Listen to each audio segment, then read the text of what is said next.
Engkau merdeka dari apa yang tak kau inginkan. Engkau budak dari apa yang kau serakahi.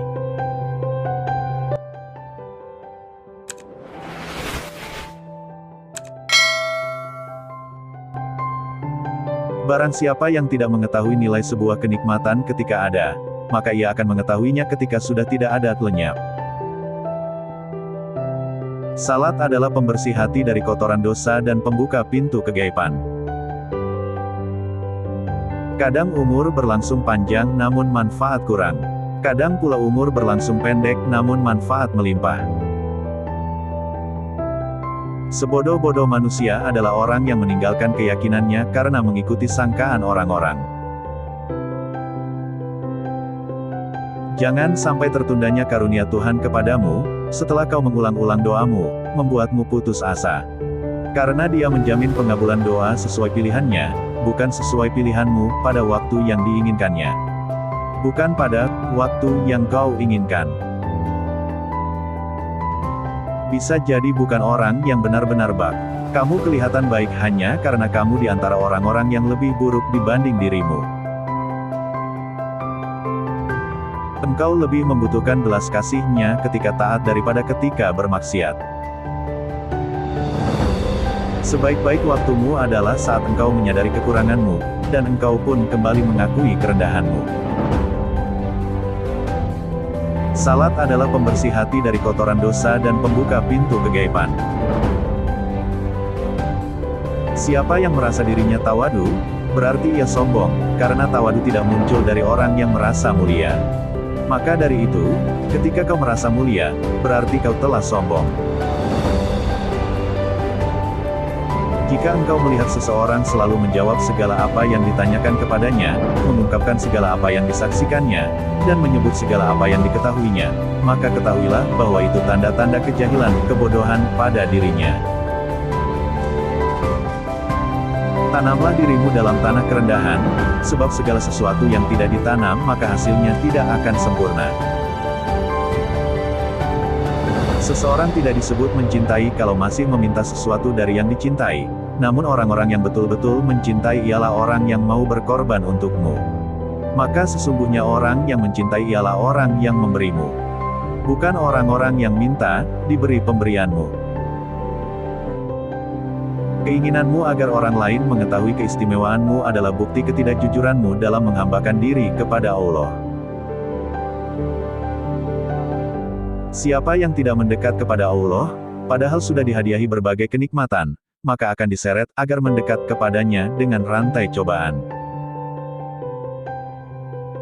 Di antara tanda matinya hati adalah tidak adanya perasaan sedih atas ketaatan yang kau lewatkan, dan tidak adanya perasaan menyesal atas kesalahan yang kau lakukan. Lipatan hakiki adalah kau melipat jarak dunia sehingga kau melihat akhirat lebih dekat ketimbang dirimu sendiri. Di antara tanda-tanda orang yang senantiasa bersandar kepada amal-amalnya adalah kurangnya ar-raja, rasa harap kepada rahmat Allah di sisi alam yang fana. Apabila Allah telah membuatmu jemu dengan makhluk, maka ketahuilah bahwa Dia hendak membukakan pintu kemesraan dengannya.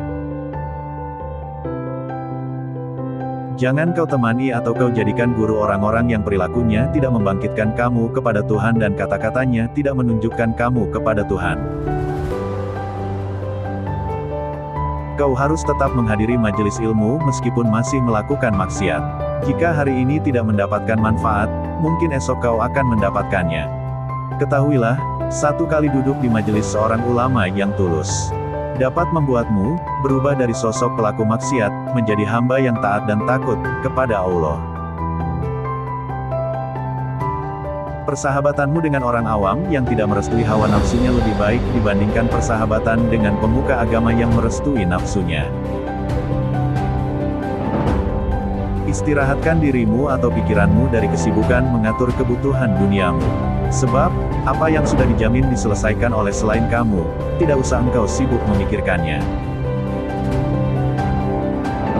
Kau tunduk kepada alam selama belum melihat penciptanya. Jika kau telah menyaksikannya, maka alam akan tunduk kepadamu. Amal yang kosong dari ikhlas sama sekali tidak berarti, bagaikan jasad tanpa ruh. Keikhlasan merupakan ruh yang menjadikan setiap amal bermakna. Menunda beramal solih untuk menantikan kesempatan yang lebih lapang termasuk tanda kebodohan jiwa. Kelezatan hawa nafsu yang sudah bersarang di kalbu merupakan penyakit kronis. Jika pagi datang, orang yang lalai akan berpikir apa yang harus dikerjakannya. Sedangkan orang yang berakal akan berpikir apa yang akan dilakukan Allah kepadanya. Beraneka ragamnya jenis amal perbuatan itu adalah karena bermacam-macamnya kondisi spiritual yang datang di dalam hati. Jika kau tidak ingin dipecat, jangan memangku jabatan yang tidak kekal. Jangan kau tuntut Tuhanmu karena tertundanya keinginanmu, tetapi tuntutlah dirimu karena engkau telah menunda adabmu kepada Allah. Maksiat yang melahirkan rasa hina pada dirimu hingga engkau menjadi butuh kepada Allah, itu lebih baik daripada taat yang menimbulkan perasaan mulia dan sombong, atau membanggakan dirimu.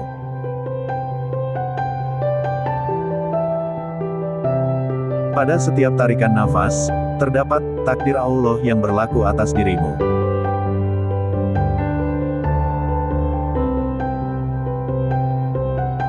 Di antara tanda seseorang mengikuti hawa nafsu adalah bersegera melakukan amalia-amalia yang sunnah namun malas menegakkan yang bersifat wajib. Harapan adalah yang diikuti dengan tindakan. Jika tidak, maka itu hanyalah angan.